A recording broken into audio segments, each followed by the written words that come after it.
Hi guys, it's Essentially Meg, and welcome back to my channel.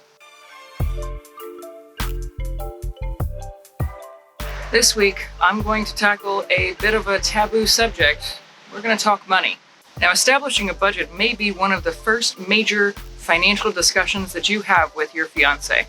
And whether you're self-funding this or you're getting help from an interested party like your parents, you're going to have to establish a budget and establish expectations. So I'm going to walk you through a little bit of the process that I went through in establishing a budget for my wedding. So first, where the heck do I begin? Well, the beginning of a budget is understanding what money you have to work with in the first place. What are you comfortable with saving every week? Do you have a savings set aside for this? Are you getting help from outside parties, or are you self-funding this between you and your fiancé? And keep in mind, there's always a solution for any size budget. If you really have no idea where wedding budgets usually sit, a good idea would be to just do a quick search online of average wedding costs in your area.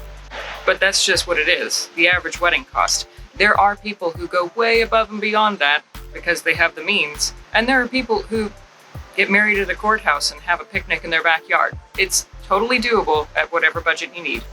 According to theknot.com, they have a wedding survey that goes out every year, and they track different costs of weddings across the country.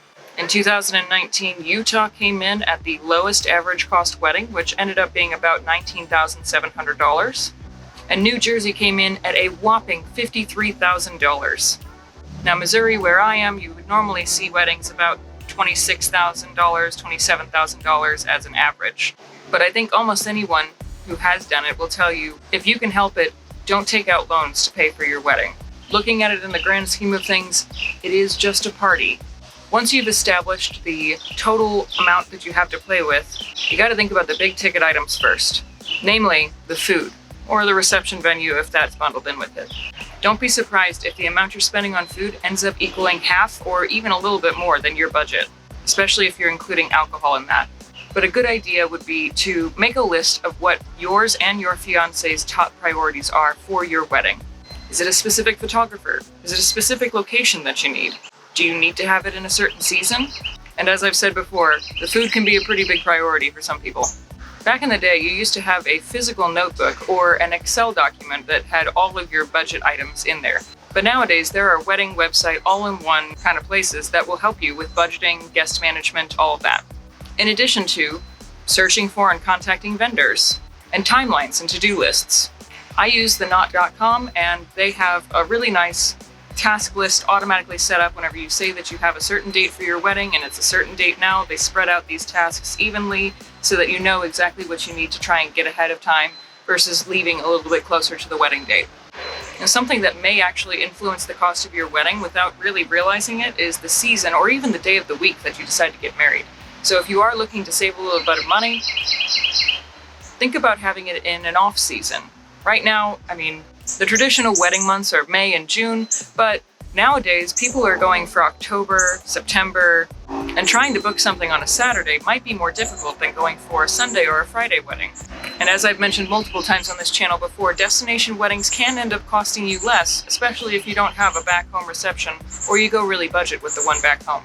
But a lot of that cost ends up getting pushed to the guests to try and make it to your wedding itself. So you got to keep that in mind. So to recap, in establishing a budget, you might need to have some difficult conversations with family members or your fiancé in establishing what money you have to play with. Then, go for the bigger ticket items first. Make sure that you understand how much of your budget is going to go towards those things. And think about what priorities you have, your fiancé has, and any other contributors to the wedding party. It can seem like an overwhelming process, but with the modern tools that are available and a little bit of perseverance, I know that you'll be able to get through your wedding budget with no problems at all. I'm going to link a couple of resources down below just so that you can get started on your researching journey, and I hope that this video was helpful to you in some way. If so, give it a like and subscribe down below for more videos about wedding planning and travel. And the question of the day is, if you've planned your wedding already, or if you're in the process of planning it, what was the biggest surprise item on your budget? It could be something that cost a lot more than you initially expected, or a lot less, or something that you didn't even think about you needed in a wedding, but it turns out that you do. Leave your answers in the comments down below. and I will see you in the next video. Thanks. Bye.